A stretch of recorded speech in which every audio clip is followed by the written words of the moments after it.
Assalamualaikum warahmatullahi wabarakatuh. Kembali lagi di channel KM Story atau Kucing Hitam. Pada cerita kali ini, Mimin akan membawakan sebuah cerita yang berjudul Penghuni Misterius di Rumah Bu Kartika. Cerita ini adalah kisah nyata yang ditulis oleh Yoman. Kak Yoman, terima kasih atas ceritanya. Oh ya, buat kalian yang ingin membaca cerita ini secara langsung, kalian bisa kunjungi link Facebooknya yang sudah Mimin taruh di kolom deskripsi. Baiklah, seperti biasa, sebelum masuk ke ceritanya, Mimin mohon dukungan dari kalian untuk mensupport channel ini. Dan cara like, komen, subscribe, dan tonton sampai akhir untuk ceritanya. Baiklah, tanpa berlama-lama lagi, langsung saja kita masuk ke ceritanya dan selamat mendengarkan.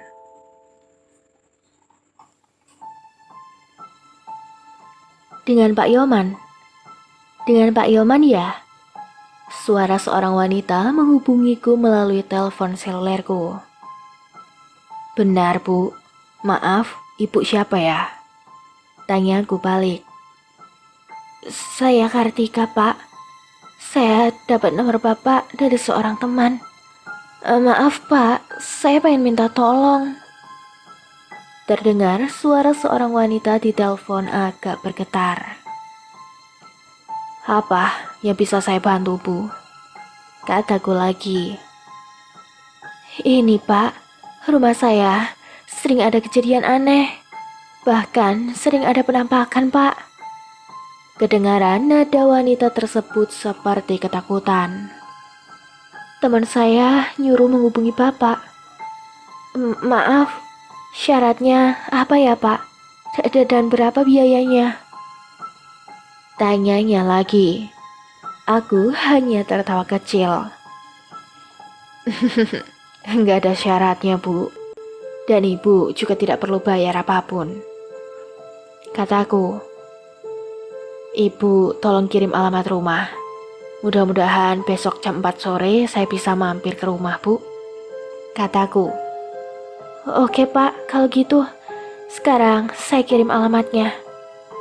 Kata Bu Kartika gembira.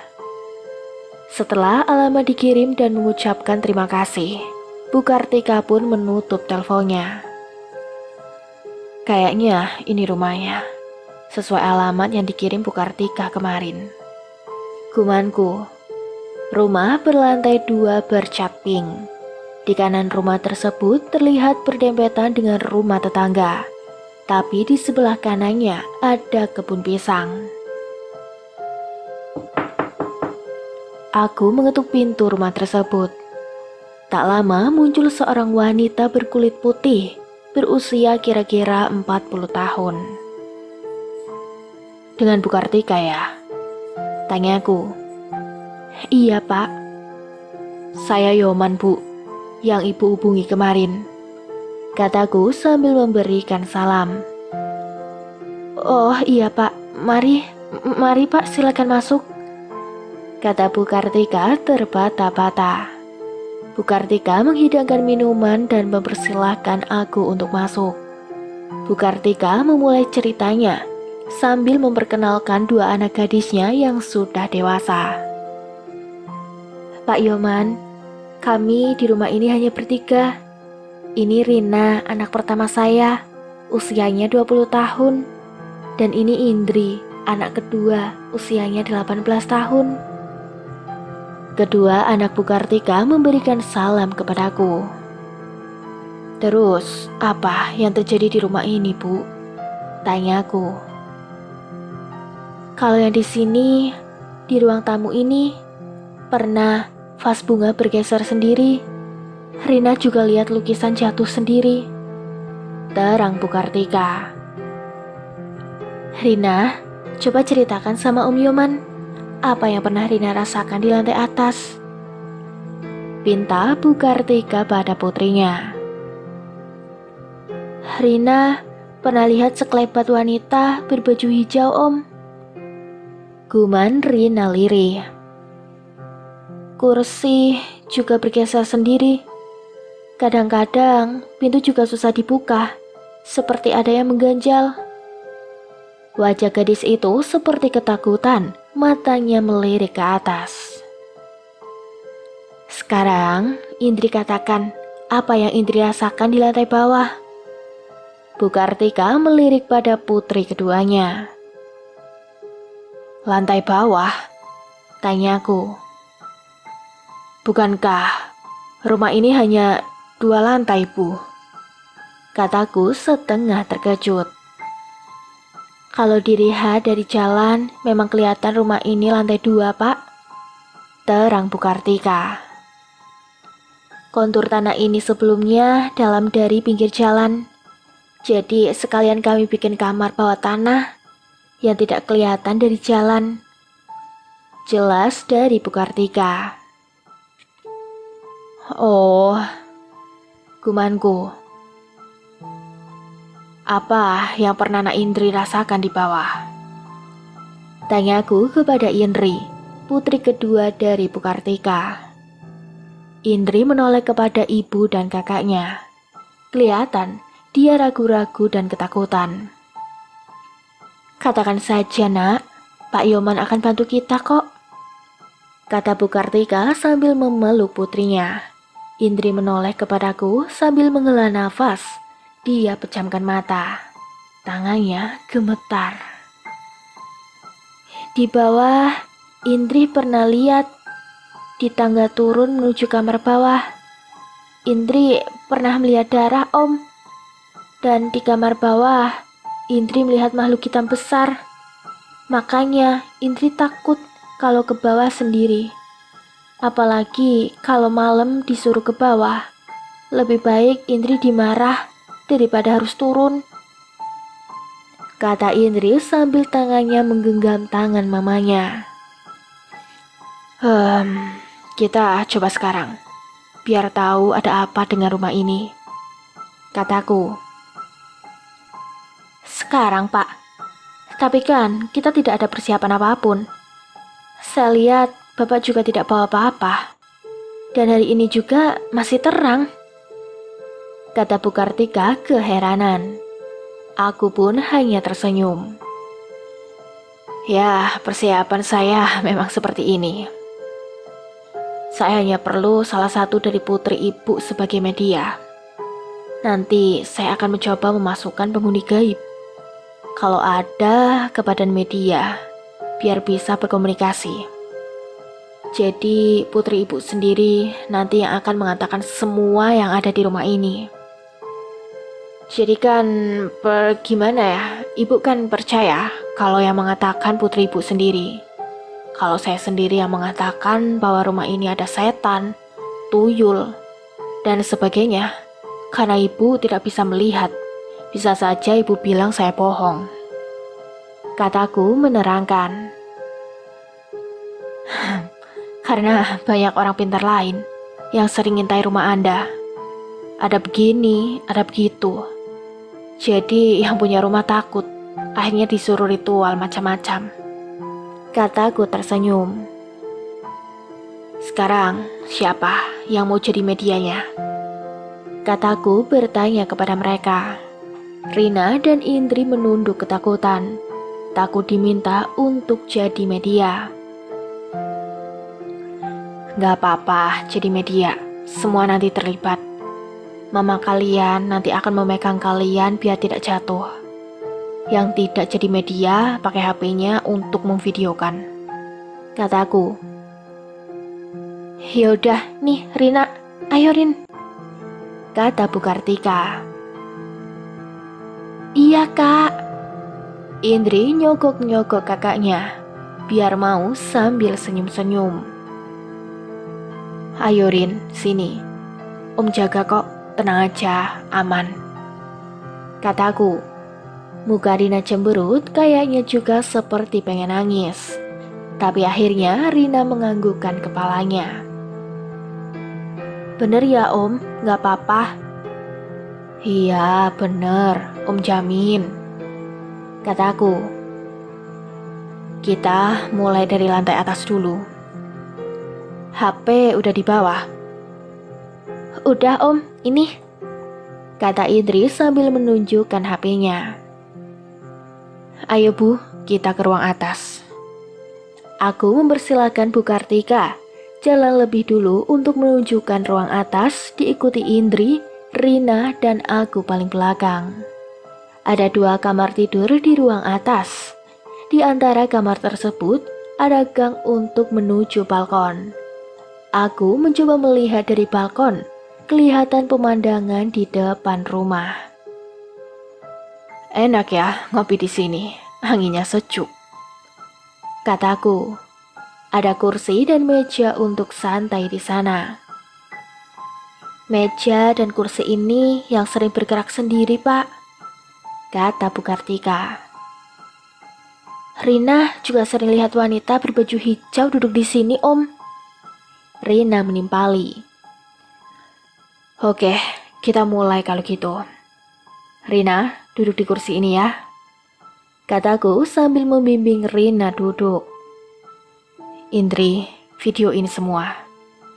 Nah, Bu Kartika, berdiri di samping Rina, sambil nanti dengerin apa yang dia katakan. Kataku, semua tampak tenang, karena mungkin baru pertama kali melakukan hal seperti ini. Tangan Rina gemetaran memegang kursi. Wajahnya pucat, Bu Kartika juga kelihatan wajahnya tegang, kakinya gemetar. Indri mulai menyorot dengan HP-nya. HP-nya goyang-goyang karena tangannya bergemetar. Santai nak, kalau gemetar gitu hasilnya gak bagus, kataku tertawa mencairkan suasana. Konsentrasi ya Rin, pasrah, jangan dilawan, tutup mata. Aku memegang tengkuknya Rina. Mohon izin sama Hyang Widi memasukkan penghuni gaib ke tubuh Rina. Santai Rin, santai, bisikku. Kepala Rina terkulai ke depan. Bu Kartika sampai melepaskan tangannya dari Rina karena terkejut. Indri pun sampai merapat karena takut. Tetap sorot Indri, jangan takut. Kalau mepet gini gimana hasilnya, kataku. Kenapa Rina Pak? Bisik Bu Kartika ketakutan. Ntar, ibu lihat saja. Tiba-tiba Rina menggerakkan tangannya seperti orang menari. Pelan-pelan dia berdiri, tapi kepalanya masih menunduk. Matanya tertutup rapat, aku biarkan Rina menari. Tangannya lemah gemulai, seperti penari Jawa. Ya udah, duduk kembali ya, kataku sambil mendudukkan Rina di kursi. Matanya masih menutup rapat dan kepala tetap menunduk. Maaf, dengan siapa? Tanyaku pada Rina. Dewi. Bibir Rina berkata lirih. Dewi, kenapa ada di sini? Tanyaku. Saya suka sama gadis ini. Dia orang baik. Rina yang sekarang tubuhnya sudah dimasuki oleh roh bernama Dewi mulai bisa diajak komunikasi. Bu Kartika, sekarang boleh nanya apa saja sama Rina. Atau sekarang yang bernama Dewi, kataku. Bu Kartika sangat terkejut, masih belum percaya bahwa Dewi bukan Rina. Masih bingung Pak, katanya sambil meremas tangannya. Bibirnya gemetar, dari matanya keluar bulir-bulir air mata. Saya harus nanya apa ya Pak? Bu Kartika kelihatan bingung. Dewi disuruh siapa? Tanyaku lagi. Dia menggelengkan kepalanya pelan. Kok bisa di sini? Aku mengulang pertanyaanku. Ini memang rumahku. Sudah ratusan tahun saya di sini. Saya suka gadis ini dan mau jaga dia. Bibir Dewi berkata lirih. Tapi tidak ganggu kan? Tanya Bu Kartika lirih. Rina menggelengkan kepalanya. Bantuin cari rezeki juga, ucap Dewi pelan. Dewi minta apa? Tanyaku.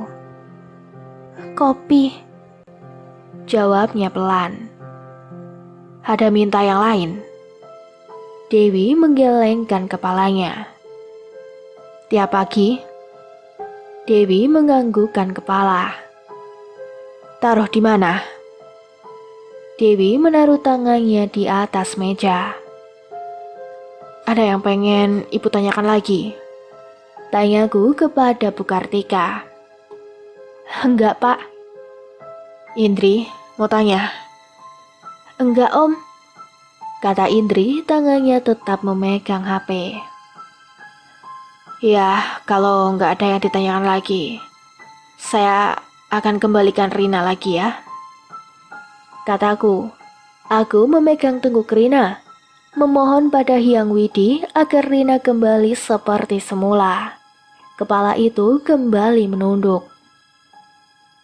Apa yang terjadi, Mah? Rina berbisik lemas. Kasih minum dulu, kataku. Udah baik kan, Rin? Iya, Om. Rina mengangguk. Gimana, Bu?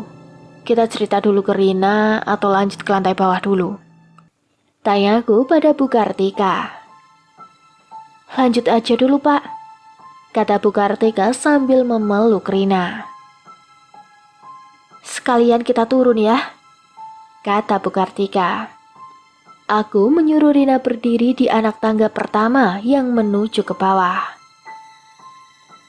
Bu, tolong berdiri di belakang Rina dan pegang yang kuat, jangan sampai jatuh ya, pintaku pada Bu Kartika. Indri, tetap rekam ya. Indri menganggukkan kepalanya. Kembali kupegang tengkuk Rina, memohon ke Hyang Widi agar membuka mata batin Rina. Tubuh Rina bergetar dan goyang-goyang. Pegang yang kuat ya, Bu. Jangan sampai jatuh ke belakang, apalagi ke bawah, pintaku pada Bu Kartika. Bu Kartika memeluk putrinya dengan erat, menjaga keseimbangan agar mereka berdua tidak jatuh. Lihat apa, Rin? Tanyaku. Laki-laki berpakaian kerajaan, Om. Apa yang dia pegang? Kayak tombak. Rina berkata pelan, matanya tetap terpejam. Tanya padanya, Rin, apa yang dilakukannya di sini? Pintaku. Rina kelihatan komat kamit. Dia menjaga tangga dan rumah ini biar tidak ada orang jahat yang masuk, katanya, Om. Ada yang mau ibu tanya? Tanyaku pada Bu Kartika. Kelihatan Bu Kartika agak keberatan menopang tubuh Rina. Wajahnya berkeringat, dia sangat tegang. Enggak, Pak, enggak. Baiklah, pegang lebih erat, Bu. Rina akan lemas, kataku sambil menyentuh tengkuk Rina. Hampir saja mereka jatuh. Aku refleks memegang tangan Rina. Udah, duduk dulu, Rin, kataku. Mereka pun duduk di lantai. Rina kelihatan lemas. Memang kondisi orang yang habis dimasuki roh halus pasti lemas. Energi mereka akan terkuras. Sebenarnya aku mau istirahatkan dulu, kasihan lihat Rina kelelahan. Tapi tanggung, masih ada ruang bawah tanah yang harus dilakukan cek. Apa gak bisa ditukar dengan Indri, Om? Rina udah capek sekali, keluh Rina yang memang sudah kelihatan lelah sekali. Bu Kartika tetap memegangi tubuh Rina. Om sih terserah Indri aja. Gimana, Nain? Aku bertanya pada Indri. Enggak ah, tanggung juga. Toh tinggal kamar bawah aja. Indri membela diri, kelihatan sekali dia ketakutan. Gimana, Bu? Tanyaku pada Bu Kartika. Lanjut aja ya, Rin. Toh juga sebentar lagi dan dijaga kita semua. Mumpung Om Yoman ada waktu. Bu Kartika berusaha membujuk Rina. Rina hanya mengangguk pelan. Di lantai paling bawah ada 2 ruangan. Tak ada jendela karena memang menghindari hal-hal yang tidak diinginkan. Ruangan yang ditutup tembok semua. Satu ruangan aku lihat ada tempat tidur. Satu lagi dipakai tempat penyimpan barang-barang. Di mana? Indri lihat bayangan hitam. Tanyaku. Di sini, Om. Berarti bukan di kedua kamar itu ya? Bukan, Om. Konsentrasi lagi ya, Rin.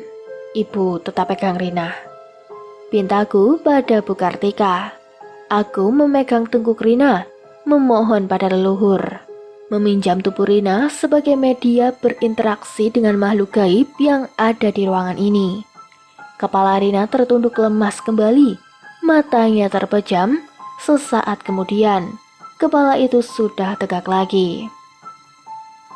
Maaf, dengan siapa? Rina hanya terdiam. Kenapa ada di sini? Aku penghuni lama di sini. Rina yang sudah dimasuki makhluk itu bersuara pelan. Tempat ini dulunya sungai. Lanjutnya, pindahlah dari sini, jangan ganggu mereka. Pintaku. Aku tidak ganggu. Aku bantu cari rezeki. Minta upah apa kamu? Kataku. Kopi dan jajan Bali. Taruh di mana? Tanyaku lagi. Tangan Rina menunjuk sudut anak tangga terbawah. Benar, kamu tidak ganggu. Tanyaku lagi. Rina menganggukkan kepalanya. Cukup ya, Bu. Kataku. Bu Kartika menganggukkan kepalanya. Aku memegang tengkuk Rina, mengucapkan terima kasih pada leluhur karena sudah diberi kesempatan berkomunikasi dengan media tubuhnya Rina. Rina terkulai lemas. Tubuhnya melorot ke lantai. Bu Kartika ikut terbawa terduduk. Rekam terus saja, Ndri, sampai Rina sadar. Kataku. Kami duduk di ruang tamu kembali. Rina masih kelihatan kecapean. Tubuhnya direbahkan di sofa. Ibu udah lihat yang terjadi tadi? Kataku. Rina sebagai media melihat dan mengatakan semua yang terjadi di sini. Sekarang terserah ibu, percaya apa tidak. Iya, Pak, saya percaya dengan apa yang terjadi tadi. Mereka mau diusir atau dibiarkan, Bu. Tapi selama ini mereka malah bantu ibu loh. Memang selama ini mereka tidak mengganggu, Pak.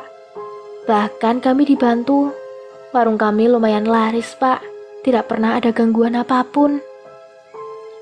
Walaupun bapaknya anak-anak sudah tidak ada, saya masih diberi rezeki untuk kami bisa bertahan bertiga, Pak. Ujar dari Bu Kartika. Nah, kenapa mereka menampakkan wujudnya? Itu biar ibu dan keluarga ingat dengan rezeki yang sudah diberikan. Yang di ruangan atas, wanita berbaju hijau minta disediakan kopi di atas meja. Kalau bisa ditambahkan vas bunga, yang bunganya segar ya. Yang di bawah tadi minta kopi dan juga jajan Bali. Aku mengingatkan kembali. Tiba-tiba Rina berteriak dan berontak. Kenapa Rina, Pak? Indri dan Bu Kartika begitu ketakutan. Tenang, Bu, Rina tidak apa-apa. Kita hanya ngomongin yang di atas dan di bawah dari tadi. Ternyata yang di tangga juga minta, Bu. Apa yang diminta, Pak? Aku terdiam sebentar. Sementara Rina masih seperti orang kesurupan. Tolong, Ibu ambil nasi putih. Dikepal-kepal ya, Bu. tapi yang satu dikepal dicampur dengan bubuk kopi, biar kelihatan seperti hitam. Kataku, sekalian bikin kopi pahit Bu, sedikit saja. Bu Kartika bergegas ke dapur. Singkatnya, Bu Kartika telah selesai membuatkan kopi. Ini Pak, katanya sambil memberikanku 2 kepal nasi, 1 berwarna putih dan 1 berwarna hitam karena sudah dicampur dengan bubuk kopi. Kutaruh dengan 1 piring lengkap dengan segelas kopi pahit. Kuletakkan di anak tangga pertama. Akhirnya Rina tersadar kembali. Selesai. Bagaimana? Apakah kalian bisa membayangkan bagaimana mencekamnya di rumah Bu Kartika? Tunggu cerita horor lainnya di video selanjutnya. Mimin pamit undur diri. Wassalamualaikum warahmatullahi wabarakatuh.